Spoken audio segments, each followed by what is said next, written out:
Madam has left. Please give us 30 seconds if she can rejoin.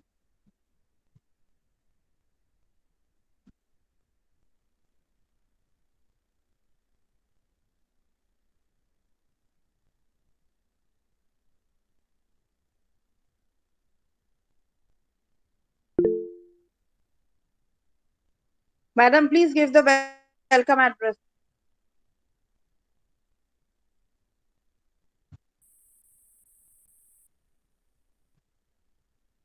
Madam, you're not audible.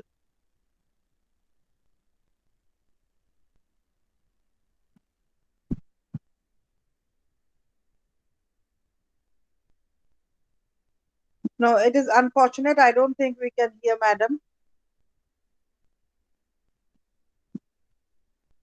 So I would request Dr. Shumona Gupta, Head of the Department of English, Banipur Mahila Mahavidyalaya, to please carry forward the session. Over to you, Dr. Gupta. Thank you. Welcome everybody. Oh, T.S. yes, Eliot.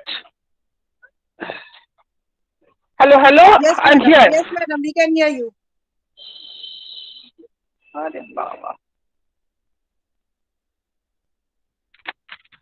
Hello. Hello. Yes, madam. Hello. Yes, madam, you are audible. Hello. Am I audible? Yes, Yes, madam. madam, you are. Okay. So, welcome everybody. Very good evening.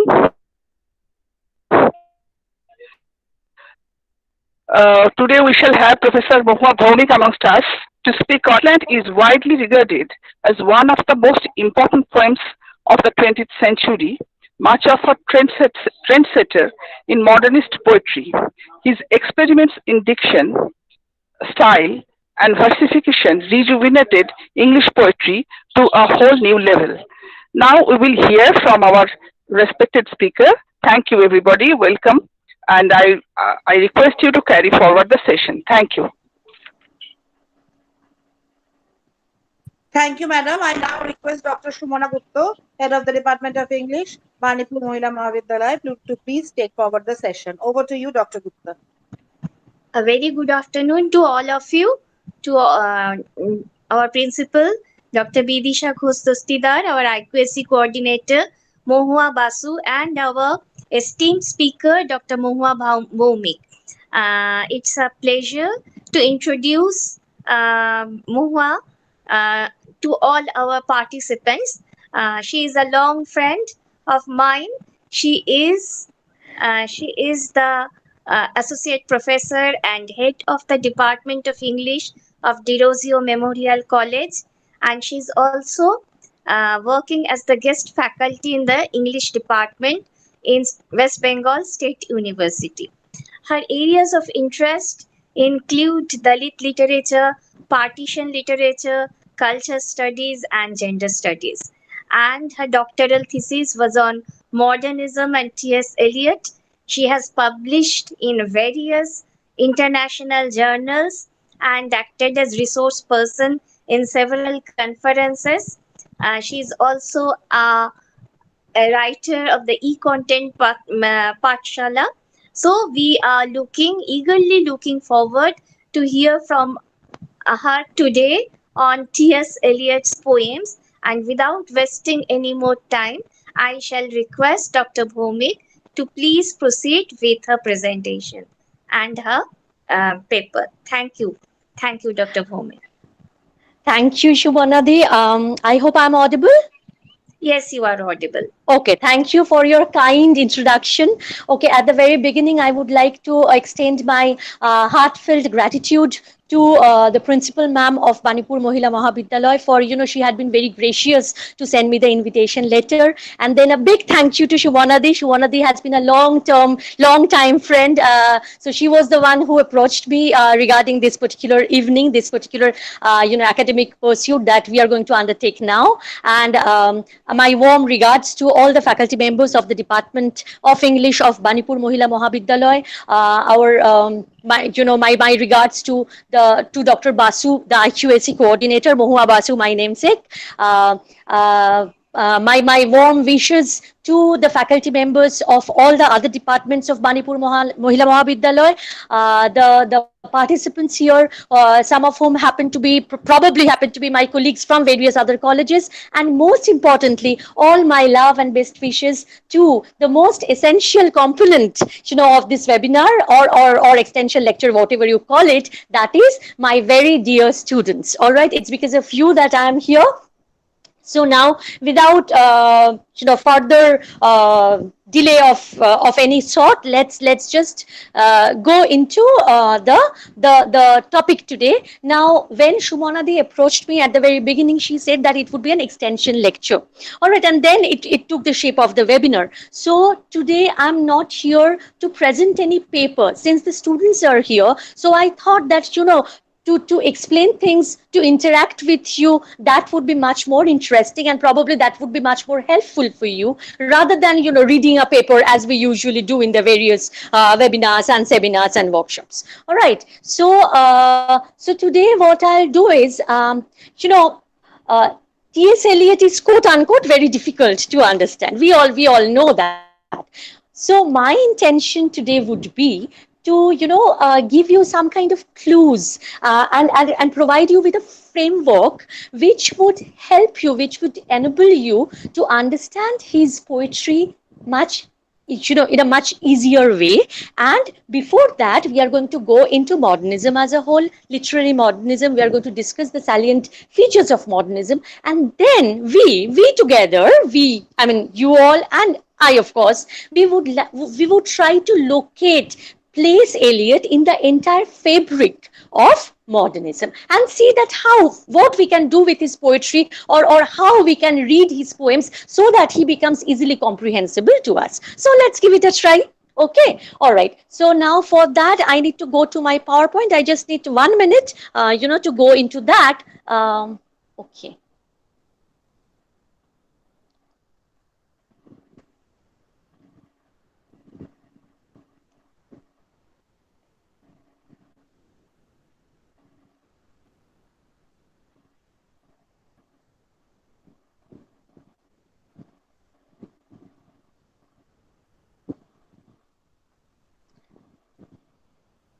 All right, is it visible?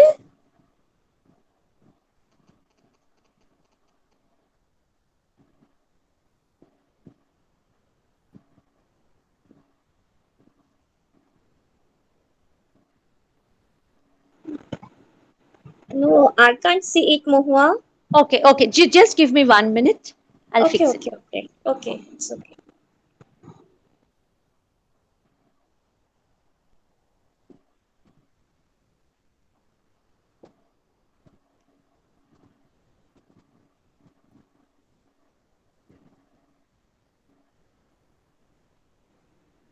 Yes, it is visible now. Okay, great. Okay, so here we go. And it should be a fun exercise for everybody, and you have no need to be apprehensive or, to be very, very, petrified by seeing this man called T.S. Eliot. Okay, so let's enjoy this session. All right. So, as you find from the title itself is very, very important to understand, because there are a few key words in the title. Okay. See, the title is Journey of Modern Man Through the Wasteland, a reading of T.S. Eliot's poems. I'm going to pick up a few words from here. One is modern man, the other one is Wasteland, and of course the last bit, T.S. Eliot's poems. So yes, of course, it would be a reading, it would be an understanding, an effort to understand T.S. Eliot's poems, right? But before that, what we need to understand is that it is the journey of modern man. All right, so we would talk about modernism. And when I say modern man, I am not into any kind of gender bias. Let me put it very clear to you. When I say modern man, I mean modern man, modern woman, and every bit of, every other identity of that time, of that contemporary socio-cultural context. All right, so it is for the sake of convenience, and as it is put that that it's the dilemma of modern man, problem of modern man. So in that context, I have put it as modern man. So basically, it is the journey of every individual of the modernist period through the Westland. Now, let me clarify this part to you. The Wasteland, when we talk of the Wasteland, we obviously refer to that seminal composition of T.S. Eliot called the Wasteland. Yes, and we are going to go into that poem.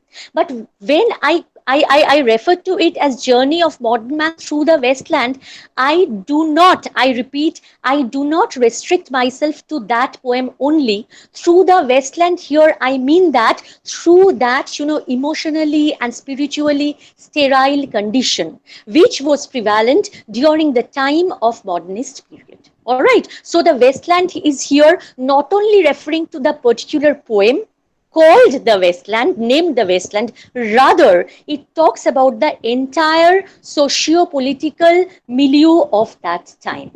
Clear? Okay. So it would be, that journey. So the modern man and how he, how he faces, or he or she, for the sake of convenience, I would restrict myself to he. All right. So how he faces, how he encounters, the crisis of the modernist period, and in what way T.S. Eliot's poems can be located, can be placed in that context. All right. So there goes the title. I hope it is clear to you. Okay. My next slide. All right, modernism. So what do we mean by modernism? We all know that modernism was a very widespread movement, particularly in the late 19th and early 20th centuries, and it was, prevalent in Europe and North America at that point of time. It was, before the First World War and till the beginning of the Second World War. That was the tenure. All right, so the entire First World War period and after that, till the beginning of the Second World War. That was the stretch for modernism. Now, whenever you go through any kind of modernist art form, it is not only restricted to literature. It encompasses literature, philosophy, architecture, and various other forms of art. There we find that there is a very conscious kind of rejection of everything that was already there, that was established, the traditional forms of art, the established set patterns, whichever was there was a very conscious rejection of that and a very conscious departure from all traditional forms of art. Now, if there is a departure from the traditional forms, then of course there has to be something new that has to be created, right? Because they needed something new to cling on to, so that they could produce newer forms of literature, newer forms of art. So there had to be some experimentation with the forms, and therein comes those experimentations, the experimentations which we would talk about eventually after this. And to understand modernism, another very important factor is the portrayal, the depiction of urbanization. Since modernism was an essentially urbanized movement, all right, so there was industrialization, there was that inflow into the city life, all right, so that city space, the space of the city, that has been explored to its fullest extent, and we get a very different picture altogether. The imagery that is used, that is very, very different. How it is different, we would come to know shortly. And then finally, another very important feature, in fact, that it is one of the most important factors if you have to understand T.S. Eliot in particular, that is the rejection of religious beliefs. So whatever was there earlier, there was a history associated with that. We have the background of the Victorian period. We don't have time to go into the Victorian period, but you must be knowing this, that that the faith that was there earlier, there was a big void after the inventions of Charles Darwin, and Lyell. So after all those scientific theories and the survival of the fittest, after all those things came in, there was a gradual, rejection of the religious beliefs. Whatever faith there was, that faith was not there anymore. So what happened due to that? There was a vacuum. There was a spiritual void. All right. Now, let us come to literary modernism. We were talking about modernism as a whole.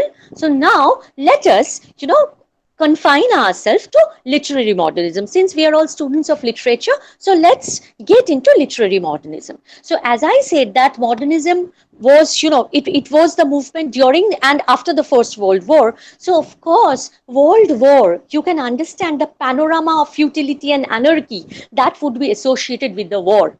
All right. So in literature of the modernist period, we always find that horror. All right. And as soon as we talk of any war, for that matter, you have to understand that a war is not only about bloodshed. Bloodshed is the most integral part of any war. But apart from the gory nature of warfare, the after effects of war, the long drawn effects of war, that is, those effects are unbearable, because there is the sense of frustration, helplessness, despair, disillusionment, disenchantment. These are always associated with war.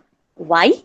Because very simply, because before a warfare, all the the political tycoons, for that matter, the power hungry people, they always make lots of promises, and the innocent civilians, they tend to believe those promises, and they think that after the war is over, there would be a golden era which would be awaiting them. But actually things like that don't happen. So as a result, what happens after the war is over, and the power mongers, they get their own positions and their own profits. After that, what happens to the innocent civilians? There is a sense of betrayal, there is a sense of being betrayed, of being cheated, and as a result, there is no faith, complete loss of faith. There is no truth. Throughout modernism, we find that there is that search for truth, the truth which is continuously, evasive. You cannot grasp that truth. All truths are relative. Okay, and since there is this sense of loss and despair,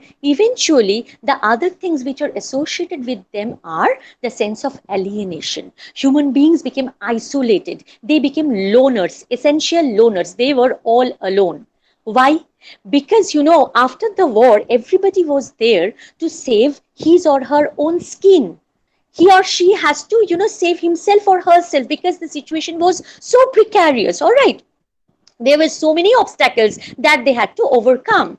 So now, when they were all, tending to becoming selfish, thinking about their own selves in order to save their own lives. So as a result, what happened? The social cohesion, the bonding that should be there in the society, human beings as social animals, that was not there, because they were all becoming self-centered. And as a result, they were alienating themselves from the fellow members of the society.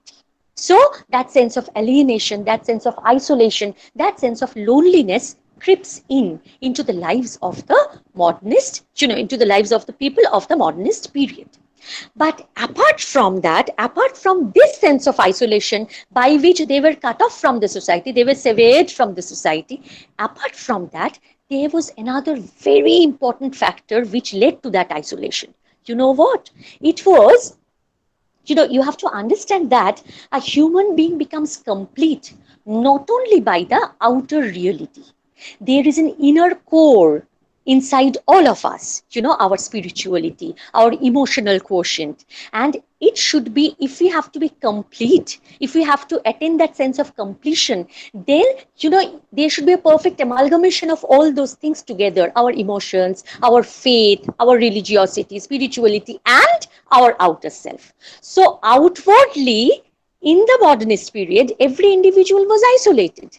And inwardly also, as I said earlier, that there was no religious faith, there was a spiritual void, they did not know what to cling on to. That is why they were alienated inside. That means they were all fragmented individuals. They were all incomplete individuals, because inwardly also, internally also, they were broken. So they were not only severed from the society, but inwardly also, as an individual, they were not complete. And this sense of fragmentation is an essential part of modernism. If you have to understand modernist literature, you have to understand these particular things. Okay? And since, there was that sense of loss, there was the sense of confusion, diffidence, dilemma. So as a result, what happened? There was the dealing with the subconscious. You remember by that time, the psychoanalysis of Freud, all those things were coming up. So there was the dealing with the subconscious. And as I was saying about the urban space, I was talking about the city space, the urban space, and I said that the kind of imagery that is there in modernist literature, that space is hollow. It is completely waste. It is, dirty, dingy, squalid, barren. So something which we as readers of poetry are not much acquainted with.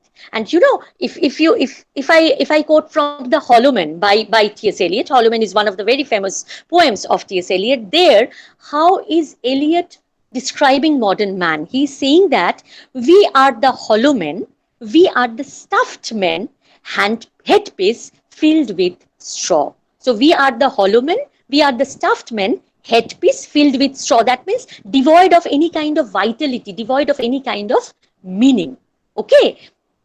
And since there was the experimentation which was going on with the forms of art, there were newer techniques coming in. So there was the employment of symbolism, imagery, allusions. Allusions are very important to understand Eliot. We would gradually come to know about that. And there was that sense of absurdity. If you go through the myth of Sisyphus, Waiting for Godot, the absurdist literature, then you would understand that it talks about the meaninglessness of life, life devoid of any kind of significance, as it were.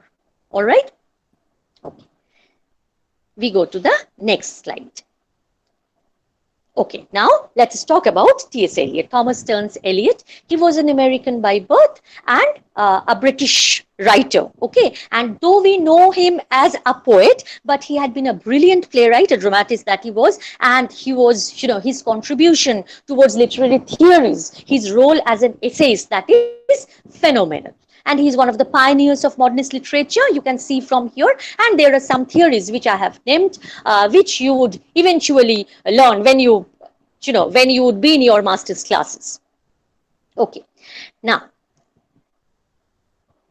let us locate T.S. Eliot, in the structure of modernism, all right, inside the fabric of modernism. So when we look at T.S. Eliot as a modernist poet, what are the features that we find in T.S. Eliot's poetry which make him one of the pioneers of modernism, or which make him as one of the greatest exponents of modernist literature? Now these are some of the features of Eliot's writing. As I said, that life itself was, it was meaningless, it was insignificant. Life had, broken up into pieces. There is an image of being shattered. So that image of disintegration is found in Eliot's poems. And of course, there is that sense of loss, that anxiety, that frustration, despair, disillusionment, and the fragmentation. Let me tell you here that, when Eliot was composing his poems, in most of the cases, Eliot was not, writing the poem at a single sitting, or forget about a single sitting, not even, within a week or within 2 weeks, something like that. There were, years that he was writing, and, in different locations with different mental frameworks, and then he was putting the things together. We would come to that very shortly.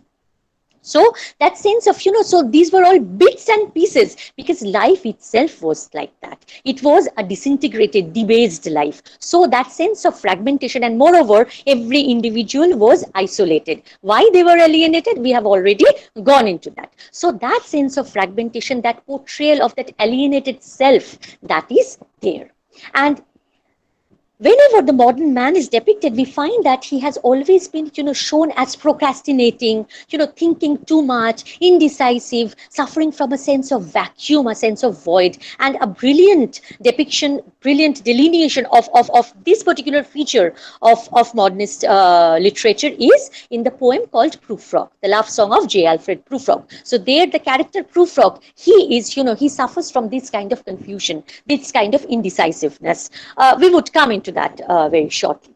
Then the urban imagery. I told you earlier that our urbanization and urban imagery, those are part and parcel of modernist literature, modernist poetry.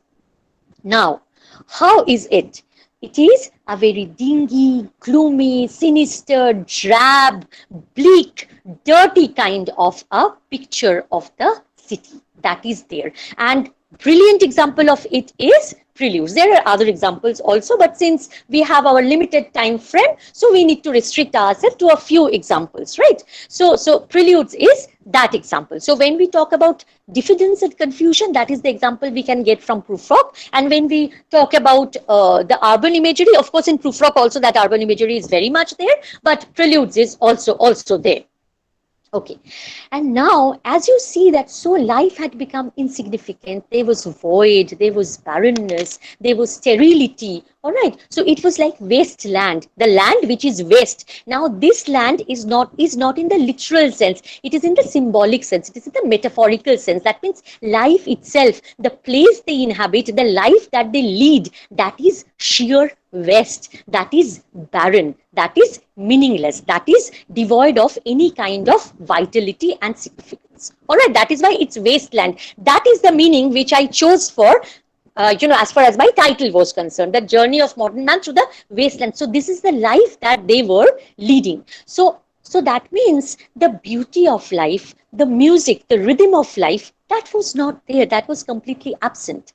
And in order to convey that, Eliot chose the free verse. You can see from my slide that there was the use of free verse. And of course, since there was, the thought process which was involved, there was so much of thinking, and there was, the split in the psyche, the schism that was there. We would come to Proofrock and you'll be able to understand that. So there was the stream of consciousness technique, all the things which are going on in the subconscious level. And of course, there were the conflicts of the inner self. As I said, we would deal with that in Proofrock. In Wasteland, we would find that. And then the allusions. Now, the Wasteland as a poem, that is one of the brilliant examples that how allusions can be employed. You would be amazed to learn that I'm addressing the students here, of course not the faculty members, that you would be amazed to know that after the Wasteland comes to an end, after the fifth section of Wasteland comes to an end, there are 6.5 pages of notes provided by Eliot himself, where he has given details about the sources from where he had alluded, the sources from where he had taken various references. And those sources range from, the Roman satires to Ovid, to Dante, to Shakespeare, to Aldous Huxley, to musical operas, Buddha's Fire Sermon, Baudelaire, Laforgue, that is French literature. So everything under the sun probably, and then the Upanishads finally. So it was so difficult, it is so difficult to understand the Wasteland that Eliot himself felt that unless he provided the readers with the clue to the allusions, it would be probably impossible for the readers to understand that from which portion has been alluded to. So the employment of allusions is another feature of Eliot's poetry. And then there are the multiplicity of voices. All right, there are multiple voices, multiple persona, the points of view change. There are the pronouns you, I. That you, that I, those are indeterminate. They are not fixed. They are continuously changing. Their identities are changing. Sometimes you means one particular person, the next moment that you changes. So the voices, the voices continuously, they are sometimes merging with one another, sometimes they are colliding with each other, sometimes they are clashing, sometimes they are blending. So there are the continuous shifts, the persona, the voice that changes. And in order to understand Eliot, you need to identify those, those voices, those persona, right? Okay. Now, it might seem to you that, oh, it's so difficult. I mean, the allusions, and then the persona, the voices, there are so many things clubbed together. So why is it so difficult? You might be asking that. Why is it so difficult? Why is this man, ready to make things so complex for us? Okay. Now you have to understand that the society Eliot was, the society he was inhabiting in, that society itself was going through so much of complications, so much of crisis, that in order to give vent, in order to express that, he had to opt for complexity in his poems, and he had to opt for the longish kind of poems as the Wasteland. So here, as I said, that his essays, his literary criticism is very, very important in order to understand Eliot's works. So here I've selected two essays from which I have taken up two very important quotations which I thought would be helpful for you. Okay, the first one is the art of poetry. You have to understand Eliot's modus operandi, that what was his method of working. So here you see that he himself says that, this is from Eliot. Eliot says that he always preferred to do things separately. As I said, that those were all fragments, bits and pieces written, at one point of time. Then maybe after a few months he wrote the other piece. So it was like that. They were bits and pieces written separately, and then seeing the possibility of fusing them together, altering them, and making a kind of whole of them. So this whole, the unity, the poetic unity that should originate, the concept of unity that Eliot had, that was essentially different from the kind of unity that we are accustomed to. Say, for example, the Romantic poets. When we talk of Romantic poetry, we find that there is a development of one particular thought. There is one particular thought pattern which has been developed sequentially, logically, chronologically, with the help of imagery, with the help of lyric. So there is a continuous, progression of that thought. But in Eliot's case, it is not so. Those are all disparate, apparently disjointed segments which are put together. And so the unity or the whole, that the ultimate end product that appears to us, that the concept of wholeness or the concept of unity, that is not static. That is, that grows, that evolves. All right, it is organic in nature. It is not static. It seems like a living whole. It grows, it develops with our reading of the poetry. The more we read and reread the poetry, there are newer meanings which come up. That is the beauty of Eliot's work, right? So the unity or the end product, the whole, that cannot be predicted earlier. It just evolves and grows. It seems as if it has a life of its own. All right.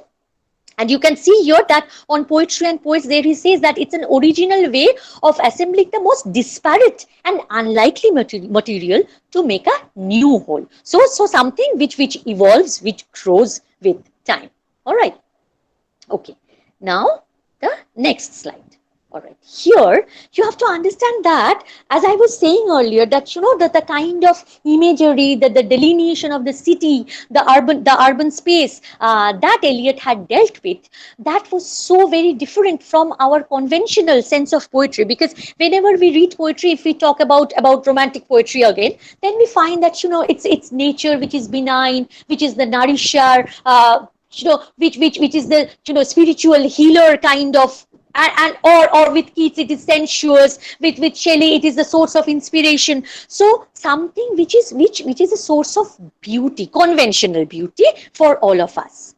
But with Eliot we find that when you go through his poetry, that conventional sense of beauty is completely absent. And he was tremendously influenced by and indebted to French literature, particularly the writings of Baudelaire and Le Forgue, for his understanding of the fact that the kind of experience he had as an adolescent in his young days in America. He used to live in the city of St. Louis, which was an industrial town, and he could see the fog, from the chimney, the smoke from the chimneys which were emitted, across the river Mississippi. He could see that the fog that we come across in Proofrock, it has got real experiences, the actual experiences of Eliot in his adolescent days.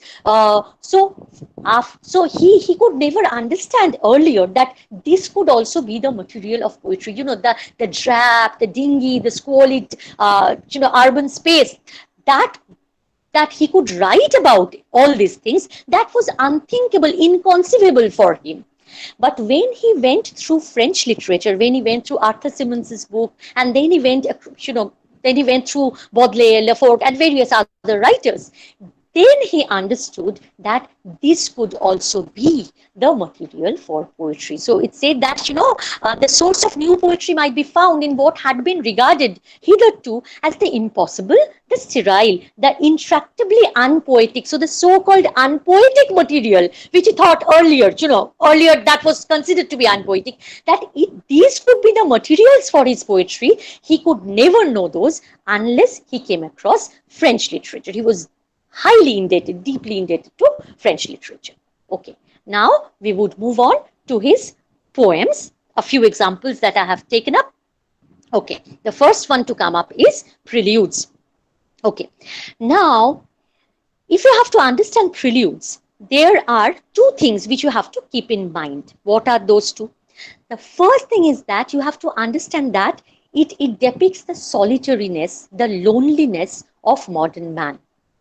And the solitariness, alienated self of that modern man is placed against the backdrop of a drab, dirty, urban area, urban space. So two things together. On the one hand, there is that solitariness, the essential loneliness, the alienated self of the modern individual, and at the same time, the drabness, the dirtiness, the squalor of modern urban space. So both the things are there. Now if we talk about that dirtiness, then I can give you so many examples from Preludes, like withered leaves, the faint stale smells of beer, the sparrows in the gutters. So could you even imagine the sparrows in the gutters? That could be written in poetry. So the unpoetic, quote unquote unpoetic, that is finding space in his poetry, all thanks to French literature.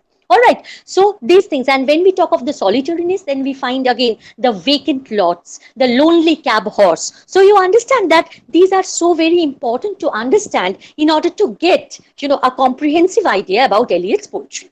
Now, initially, when Preludes was written, there are 4 sections of the Preludes. Then the first 3 sections were actually titled Preludes in Roxbury. Roxbury was a suburb of Boston in America.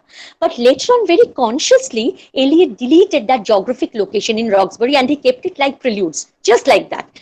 Because then Preludes, the kind of urban imagery that has been delineated, that has been presented there, it could jolly well refer to any modern city for that matter. It didn't have to be, specifically Roxbury, right? So there was that sense of generalization which was there, which was true about every other modern urban space.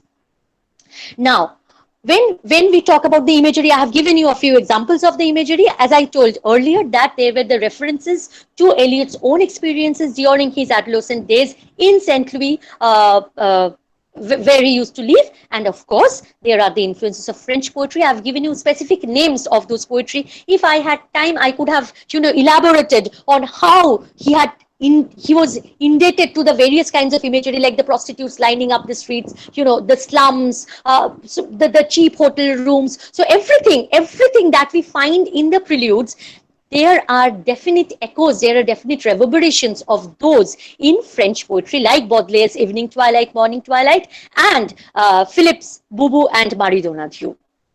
Okay, we move on to the next slide. So we find that, in Preludes, it's monotonous. This monotony is, an essential ingredient of modern existence, of that contemporary time. And this monotony, we find a brilliant exposition of that we find in the Wasteland, the unreal city where the Londoners are going, every day they are going to do their same hackneyed, mundane, work, and the drudgery related to that. So that monotony and that unromantic squalor that is there. Now we come to another very important factor. As I said, that every individual was fragmented. So here we find that, in Preludes, the human beings have not been portrayed as complete human beings, because they could not be portrayed as complete because they were incomplete. They were all incomplete selves. We have explained that, right? So they were all projected as dismembered body parts. Like, I'll give you a few examples. Short square fingers stuffing pipes.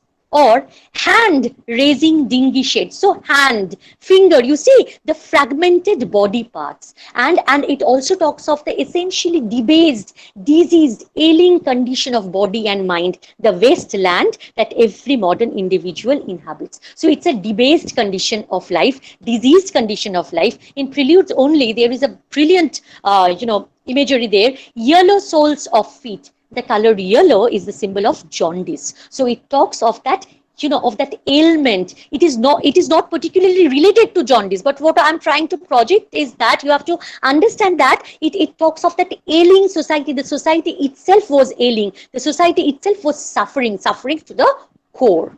Now, towards the end of Preludes, we find that there is a very faint perception of something gentle, maybe a religious undertone, very subtle. But immediately, as soon as that religious undertone is given, in the next line only, Eliot says that we need to laugh that out. We need to wipe our faces and we need to laugh that out. Because ultimately, the ultimate truth is that there is no possibility of redemption. There is no possibility of salvation, or of being rescued from this Westlandish kind of existence of modern man. So it is the eternal cycle of drudgery, it is the eternal cycle of suffering and pain, and that spiritual void which is there.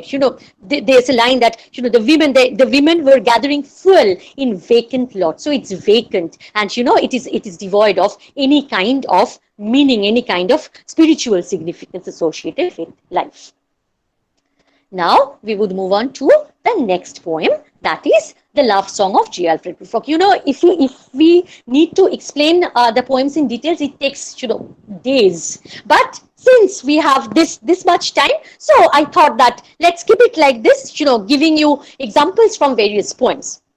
All right. So the love song of J. Alfred Proofrock, the title of it itself is very, very interesting, because here we find that there are two parts. The love song, that means there is a romantic association which is evoked, and then the next part, immediately the next part, that romantic association is completely cut off. All right, because J. Alfred Proofrock, the name itself is so mundane and prosaic that no romantic association can be there with that name. And you must be amazed to know that the name Proofrock, Eliot got it from the name of a furniture store which he saw during his days in America. So you understand the prosaicness associated with it. All right. Now, I was talking about the diffidence, about the confusion, about the dilemma of Proofrock. Earlier only I talked about that. Now, what is that dilemma about? Now, we find that when you go through Proofrock, let us go then you and I. So there we find that Proofrock as a character, he yearns for romance. He wants, a romantic association in his life. But it is the same Proofrock, the same person, the same individual who mocks and parodies, who jeers at his own desires. So on the one hand, he wants a romantic association, but on the other hand, it is he himself who mocks that desire, because he knows that the society he is trapped in, that society is not going to approve of that kind of romantic aspiration, because it is a society where there is no social bonding. It is a society where everybody is self-centered, trapped within his or her own ego.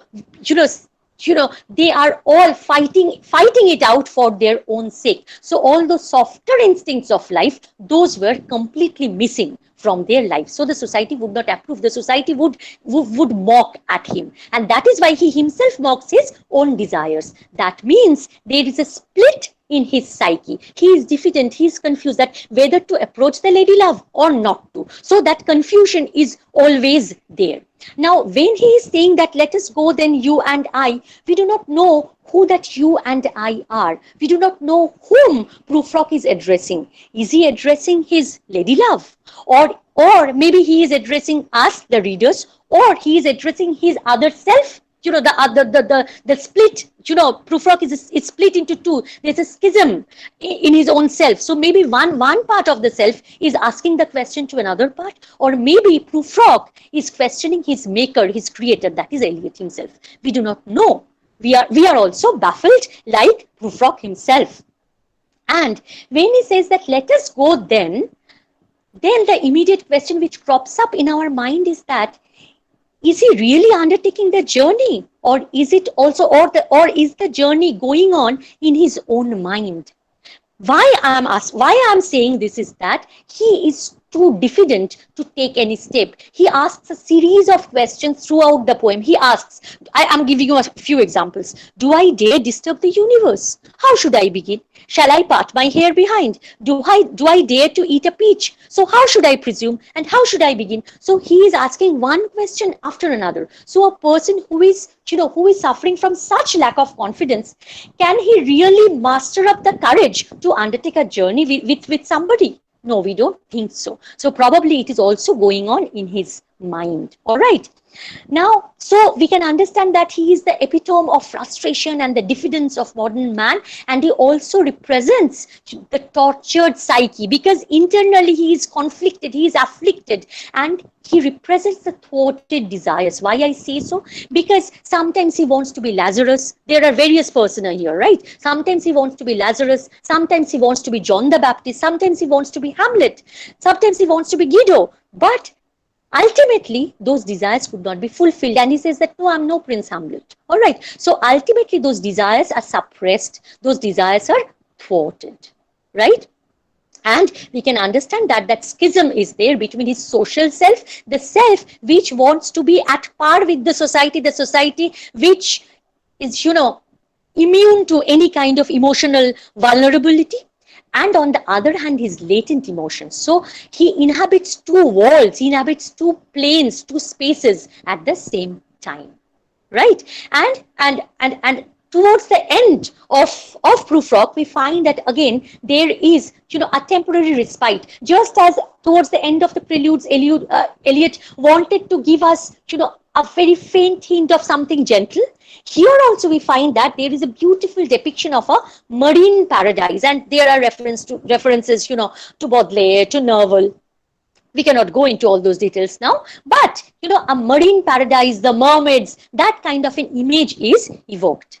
But ultimately, you have to understand that it was a reverie, it was a temporary respite. There could not be any kind of permanent solace offered to the people of the Wasteland. That means of the modernist era. All right, so whatever respite, whatever serenity is there, that is only temporary, that is only illusory. Ultimately there is no possibility of escape. The ultimate truth, and since the water image has been taken there, we would go from here to the Wasteland, because water is an essential component of the image of the water is an essential component of the Wasteland. So from here we would move on to the Wasteland. So towards the end, when we find that that water image is there, that marine, that the marine world is created, we find that the ultimate reality is to drown. There is no resurgence of life from there. All right, there is no escape. There is no possibility to escape. The ultimate reality is to suffer endlessly. That is the reality of modern man, and that is why his life can be compared to a wasteland, which is barren, which is sterile, which is without any kind of fertility associated, meaning associated, or significance associated with it, right?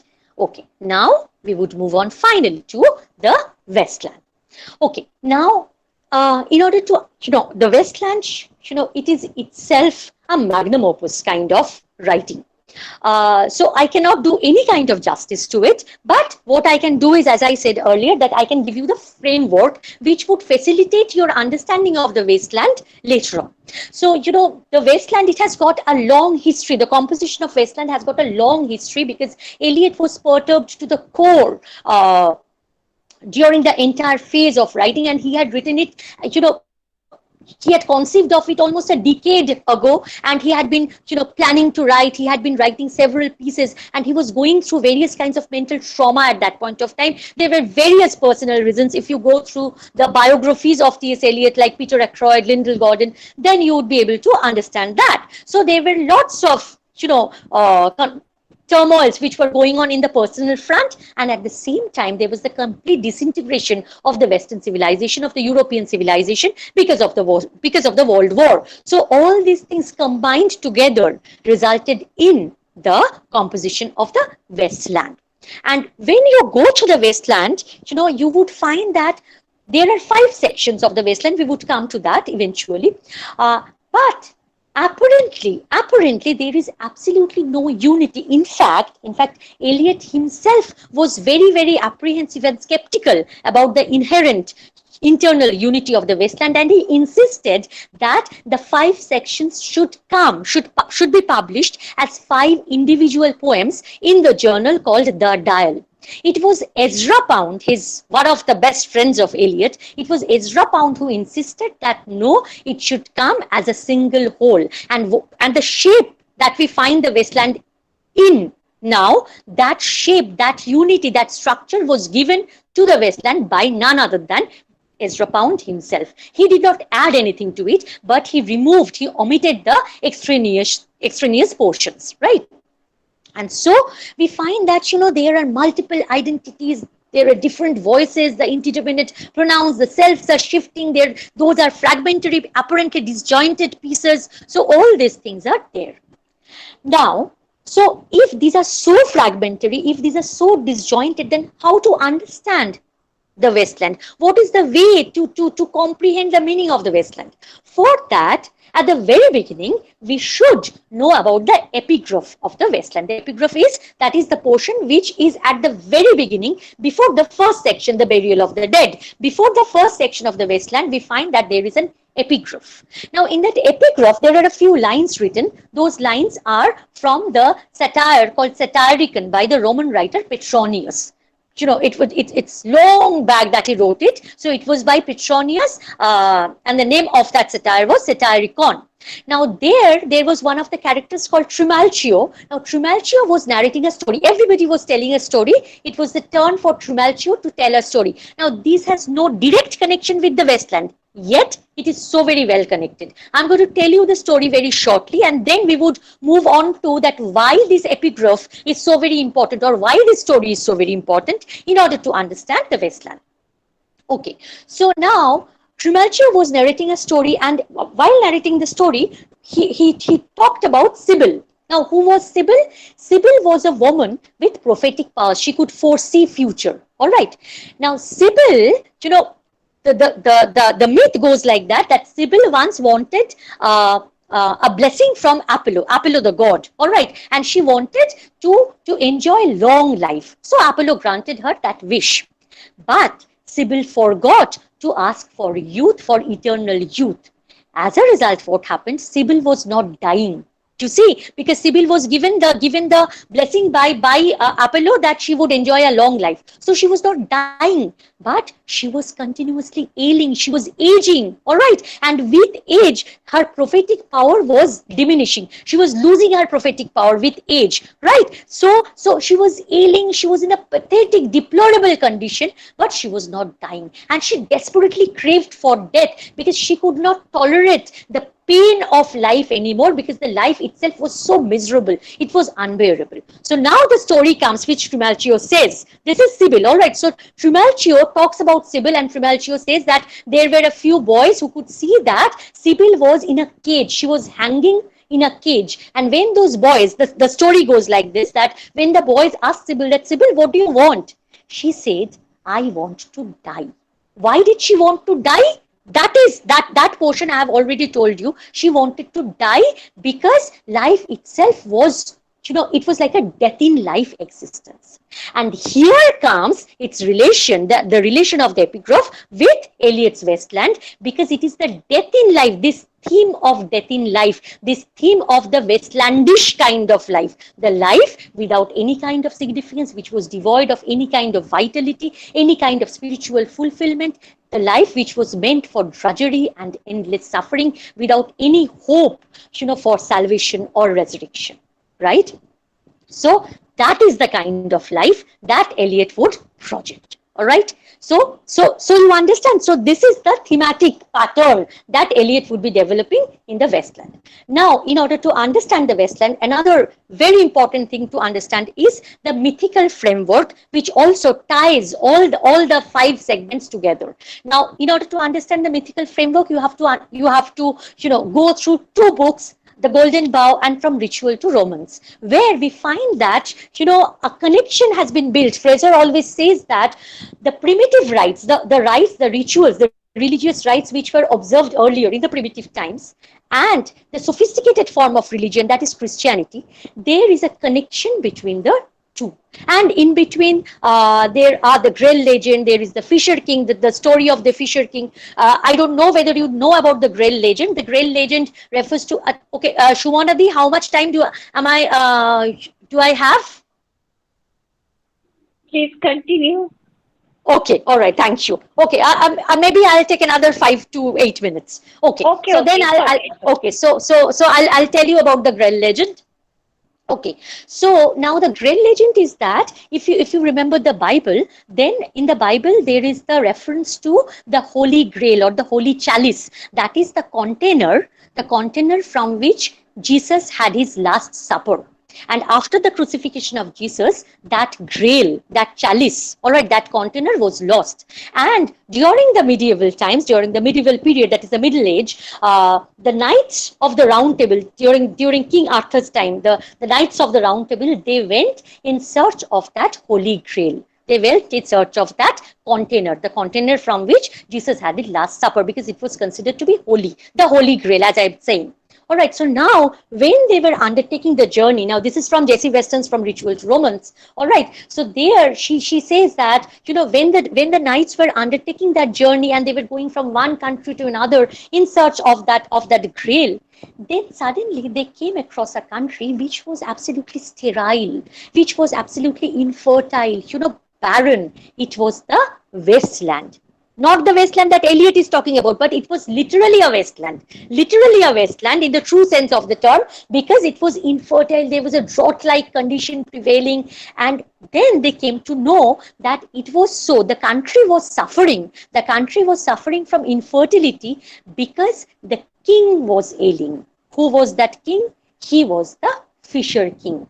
And during that time, it was believed, if we talk about the vegetation deities, there are so many things to talk about. We don't have time for that. However, let's keep it simple. So, during that time, it was believed that the fertility of a country could be associated with the potency of the king. If the king was powerful, if the king was in control, then the fertility of the country would be intact. That would be there. It would be preserved. But since this Fisher King himself was suffering, that is why his country was also suffering. And the reference to Fisher King is very much there in the Wasteland. So that is the story. And then there would be the freeing of the waters. That's a long story. I'm not going to go into that. All right. So again, freeing of the waters. So when the knights would be asking him the question, and what else thee? That would be the question. So then again, there would be the freeing of the waters. That means the water would come into the land and the land would get back its fertility. So fertility, you see, that is so very closely associated with water. Water is a very important thing to understand in the Wasteland of Eliot. Now we are coming back to the Wasteland, all right, of Eliot. Now here, before coming into that, before going into the Wasteland of Eliot, another very little thing, very quick thing I need to explain. That is, we were talking about the primitive rites, that there is a connection between the rites which were observed in the much, ancient times and the higher, the sophisticated, the refined form of religion, that is Christianity. Now, during those times, during the earlier ancient times, death, then burial or drowning, and then resurrection. It was the normal process of the cycle of seasons. You know this because I'm telling you. See, firstly, there is spring. Spring is the symbol of life. Then comes winter, that is the symbol of death. And then again, it is time for spring. That means birth, death, and then rebirth, because this is the eternal cycle of birth and death and rebirth, the eternal cycle of season, right? We all know this. And in order to celebrate this, during the primitive times, the effigies, the models, the models were made with soil, with clay, right? And those were the effigies of Osiris, of Adonis, the idols that the people of that time used to worship. And those, the seeds were implanted on those effigies, on those models which were created. And then they were literally put down, buried under the soil, or they were immersed in water. And when it was time for spring, then those were taken out, either from the water or from deep down from the soil. All right, so they were taken out, and it was the symbol for reawakening of life, for spring to come in, for rebirth. All right, so initially spring, then winter, when these idols were either put inside water or deep down inside the soil, and then again when it was the time for spring, it was symbolic for them that there would be rebirth, there would be resurgence of life, and so those were taken out. So you again understand that when it was put inside water, there was the possibility that it would be taken out. That means rebirth would be there, there would be significance and meaning associated with life, relating it with Wasteland now. So now in Wasteland we find that rebirth, that resurgence, that is not there. So whenever Eliot talks of any kind of possibility about that, ultimately he understands that possibility cannot be, properly explored, properly exploited, because the ultimate end would be dismal. The ultimate end would be that the people belonging to the modernist period, they would have to inhabit the wasteland, the sterile, infertile land. And we find that these are the 5 sections which are there, the 5 sections of the poem. Now, we would quickly go to the themes of the Wasteland. Now, throughout these 5 sections, as we talked about earlier, the burial of the dead, game of chess, fire sermon, death by water, and what the thunder said, there we find that these are the themes which are the recurrent themes, that sterility, infertility. I have quoted a few words like, see, no sound of water. So as I am stressing upon the fact that water is, the symbol of purification, the symbol of rebirth. So there is no sound of water. In the Wasteland, the water is missing.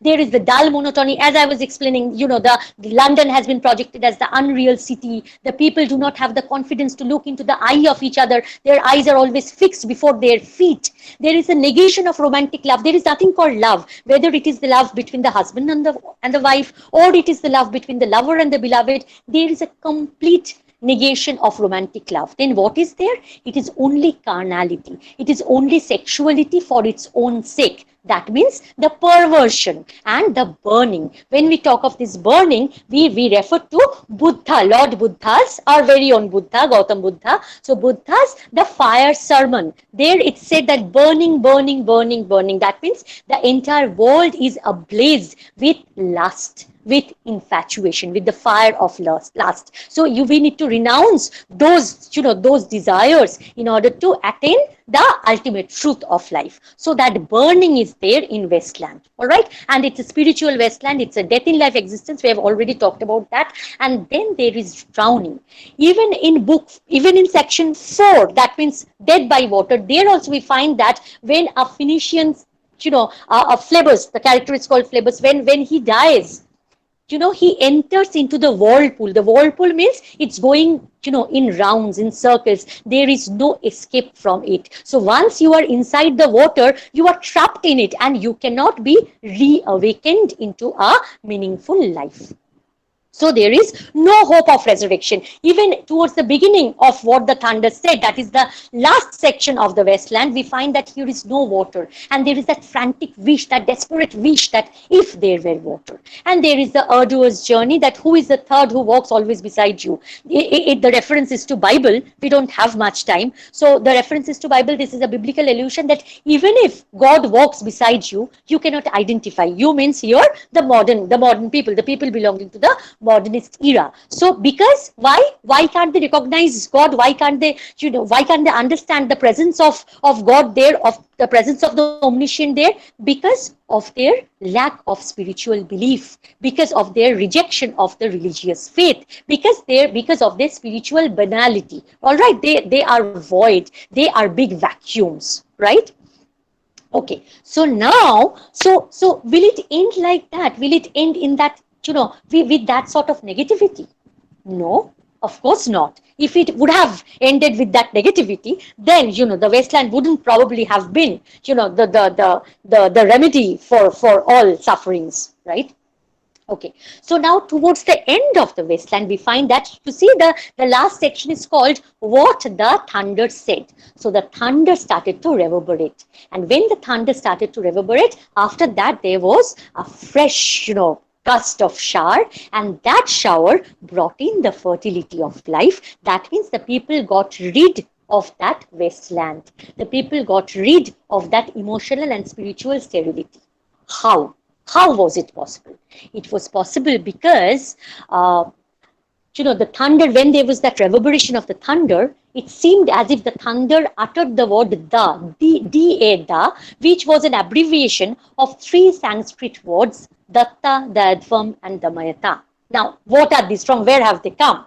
Now, you have to understand that Eliot was an avid reader. All right. And when he was suffering from this kind of, crisis, and he was seeing that the entire civilization, for that matter, was, suffering from this, sterility and this vacuum and this void. So then he was trying to find some kind of remedy, that what could be done so that the people get rid of this kind of situation, right? So that life again becomes meaningful, so that there is the rejuvenation of the self. What could be done? Then, when he could not find remedy in the entire range of Western literature and the treatise and the Western philosophies, then he came across the Upanishad, all right, the Eastern philosophy, the Upanishad. And when he was going through Brihadaranyaka Upanishad, there was one particular fable called the Fable of the Thunder. In that, now again, that involves a story. I'm not going to go into that because we have to finish it off. All right. So in the Fable of the Thunder, there is that, the three das. All right, the reverberation, the echo that the thunder made, the das, that is datta. Now we are going to go into a quick explanation of that. Datta means to give. To give means to give yourself fully to the will of the Almighty. Self-surrender. All right, to surrender yourself fully to the wish, to the will of the Almighty. To sympathize, that means to be compassionate towards others, to come out of the prison of your own ego and to think about others, and to control. That means you should, inculcate the spirit of self-restraint. So if you can practice, if the wastelanders, if the people of the modernist period, if the modern people, the modern man, the modern woman, whoever it be, if they can practice, if they could practice these three principles of life, the three mantras of life, to give, to sympathize, to control, datta, dadvam, and damayata, then only they would be able to, get that fresh lease of life which would come to be meaningful, life which would be invested with significance, with the spiritual nourishment, life which would be filled with rejuvenation, and there would be a rebirth of the meanings of life. And there we would come to achieve the absolute essence of life, which is Shanti, Shanti, Shanti. This is the word Shanti. This is the word, the repetition of this word with which the wasteland comes to an end. And probably during this time, the pandemic that we are going through, we are locked up in our own houses for 1.5 years. Probably nothing could be more befitting than this to end a talk where we talk of Shanti. Let us pray, let that Shanti prevails, and we again get back the true meaning of life. Thank you.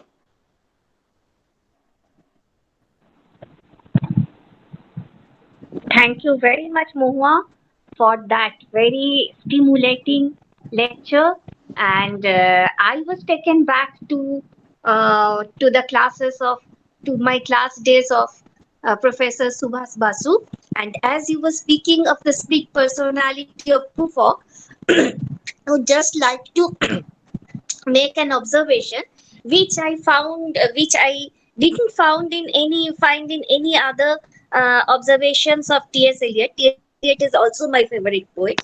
That this split personality, Proofrock, is also present there in the name itself. As Professor Basu said, explained to us. Right. I used to attend. I love to attend his class. Okay. Yes.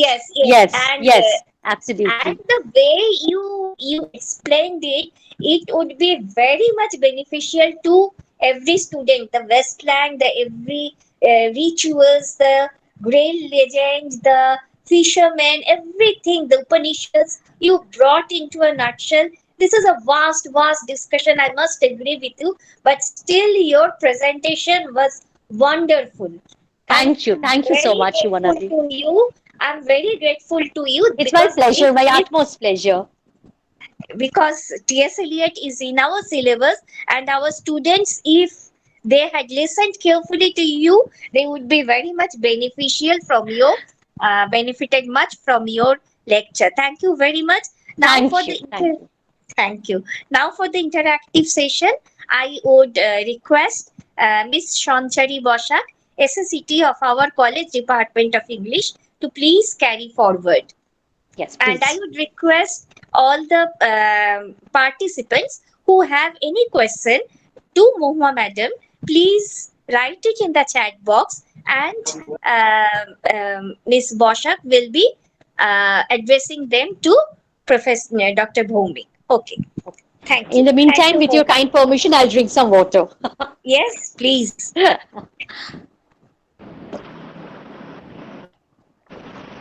Thank you, madam. Good evening to all. Now, we are going to start the interactive session of today's webinar. I would request all the participants to please post your questions in the chat box and also mention the name of your institution.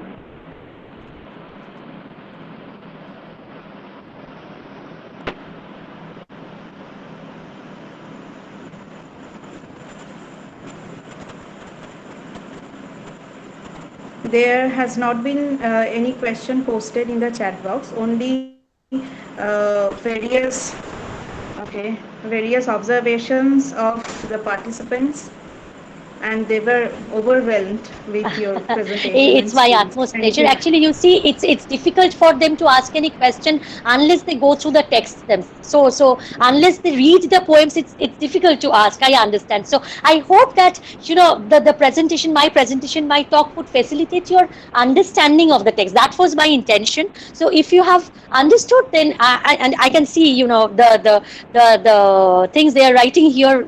Those are coming up in my screen.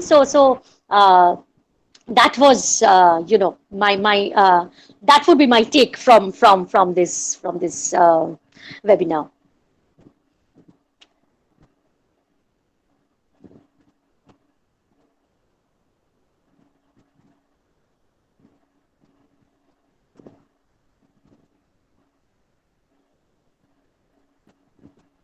So Shubhanadi, if there is no question, so should we end the session? There will be a valedictory session. Okay, So certainly. All right. okay. Yes. So I think there are more observations than questions. Everyone has enjoyed your lecture very much. So I would request Rima Kanjilal, Miss Rima Kanjilal, Professor Rima Kanjilal, the coordinator of the webinar subcommittee of our college and our senior most teacher, to please address the valedictory session. Rima, please. Yes, thank you so much. First, I would like to take some time to offer my heartfelt gratitude to Dr. Mohua Bhomik, Associate Professor and Head of the Department, Diroza Memorial College, for her enlightening lecture on The Journey of Modern Man Through the Wasteland, a reading of T.S. Eliot's poem. It was a wonderful session, ma'am. Thank you so much for your lecture. I then want to extend my heartfelt gratitude to our principal, Madam Dr. Vidisha Tostidar, for her help and guidance in organizing this webinar. I would like to extend my heartfelt gratitude to our IQAC coordinator, Professor Mohua Basu, for helping us in every possible way to conduct this state-level webinar. I would like to bestow my best wishes to the young brigade of our college for the technological expertise, which have helped to carry out this webinar so successfully. I would like to thank the participants for their patience and their cooperation. And I would like to extend my heartfelt gratitude to the teaching and non-teaching staff of our college for their contribution towards holding this webinar. And last but not the least, I would like to extend my gratitude to Dr. Shumana Gupta, Head of the Department of English, and the other faculty members of English for organizing this wonderful webinar and enriching us with Madam Bhomik's knowledge. Thank you so much. And now I would request faculty Momita Bhadro, faculty English Department of Banipur Mahila Mahavidyalaya, for the informal ending of this webinar. Thank you so much. Thank you, madam.